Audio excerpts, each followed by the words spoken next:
Lancé en 2017, le Skoda Karoq commençait à prendre un petit coup de vieux sur le segment des SUV familiaux qui, il est vrai, est très concurrentiel en ce moment entre un Peugeot 3008, ses cousins les Tiguan et les Seat Terraco, mais aussi les nouveaux venus comme le Hyundai Tucson par exemple.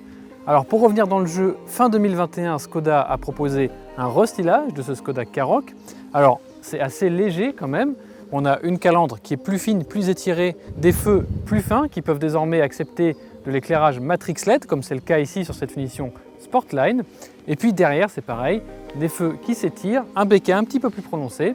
Bref, une petite revue de détail, mais est-ce que ça suffit vraiment à rendre ce Skoda Karoq encore plus compétitif dans un segment qui, on l'a dit, est très chargé? Eh bien, c'est ce qu'on va voir aujourd'hui dans cet essai. Mais avant de monter à bord de ce Skoda Karoq, on vous invite comme d'habitude à nous laisser un petit pouce sous la vidéo, à vous abonner à notre chaîne, mais aussi à nous retrouver sur les réseaux sociaux et sur autoplus.fr.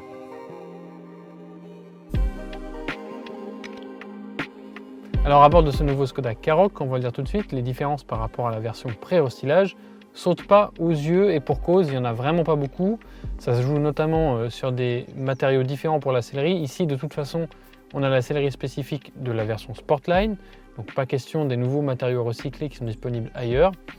On a aussi plus le droit au compteur à aiguille. Si vous voulez vraiment dépenser 0 option, et bien ça sera quand même avec un compteur numérique qui est ici de 10,25 pouces et qui est vraiment très paramétrable avec beaucoup de modes d'affichage différents et de toute façon assez clair dans tous ces modes. Il y a même un mode vraiment minimaliste où tout s'éteint, y compris les jauges de température et de consommation d'essence. Au centre, on a un grand écran optionnel de 9,2 pouces, sinon c'est plutôt 8 pouces.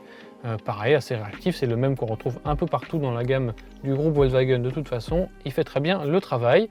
Et puis donc, pas de grands changements ailleurs.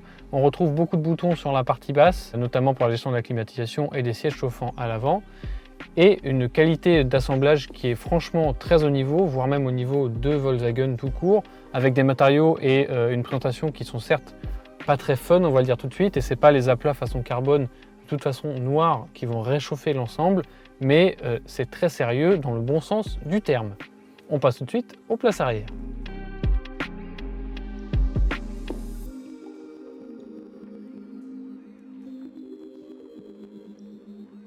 Aux places arrière, vous le voyez, l'habitabilité est toujours aussi généreuse, donc pas mal pour les jambes, très bien aussi pour la tête, même avec le toit vitré panoramique.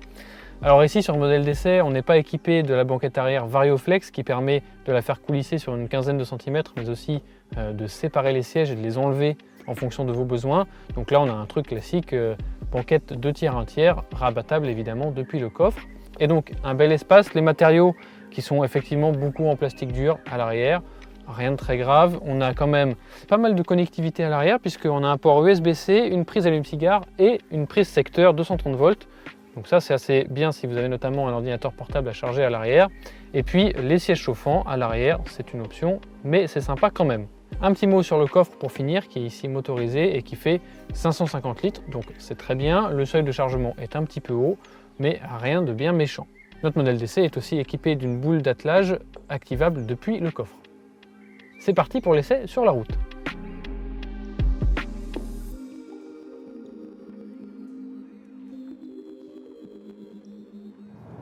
Alors au volant de ce Skoda Karoq restylé, comme vous l'avez vu à l'intérieur et à l'extérieur, il n'y a pas grand chose qui change. Alors c'est plutôt une bonne chose dans l'ensemble parce que ça veut dire que les qualités que l'on connaît du Skoda Karoq ont été conservées, c'est-à-dire notamment le très bon niveau de confort puisque les suspensions sont typées assez souples, ça filtre très bien et d'autre part le moteur qui est ici un 4 cylindres TSI 150 chevaux, eh bien on l'entend quasiment pas du tout. Là on est sur l'autoroute à 100 km/h et il n'y a quasiment aucun bruit. Parfois un petit peu de roulement si la route est un petit peu dégradée, mais franchement c'est vraiment un aspect qui est très réussi sur cette voiture. L'autre aspect qui est très réussi, on l'a dit, c'est le côté pratique, même si on regrette que sur notre modèle d'essai, eh bien l'option Simply Clever n'a pas été cochée, c'est-à-dire que tous les petits aspects pratiques, sympas et propres à Skoda ne sont pas là.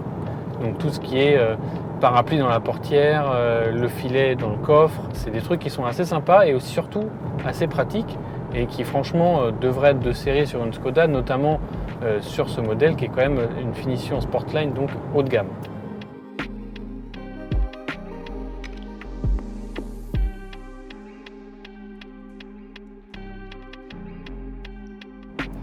Alors du coup, ces suspensions réglées assez souples, ça donne quelque chose d'assez pâteau dans les virages. Alors le poids est limité à un peu plus d'1,4 tonne, ce qui fait qu'on n'a pas franchement quelque chose de désastreux non plus, mais ne lui demandez pas de faire du dynamisme, d'autant qu'il n'y a que très peu d'informations qui remontent dans la direction, qui est par ailleurs très direct, donc ça c'est agréable.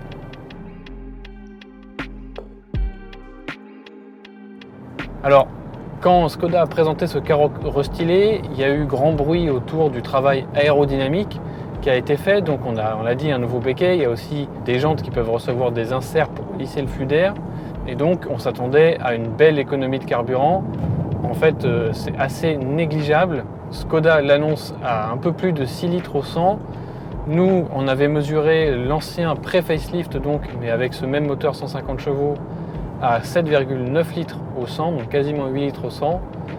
Voilà, ça reste pas le meilleur de sa catégorie. C'est pas vraiment différent sur ce modèle restylé. On n'a rien vu de très différent par rapport à nos mesures du labo au cours de notre essai.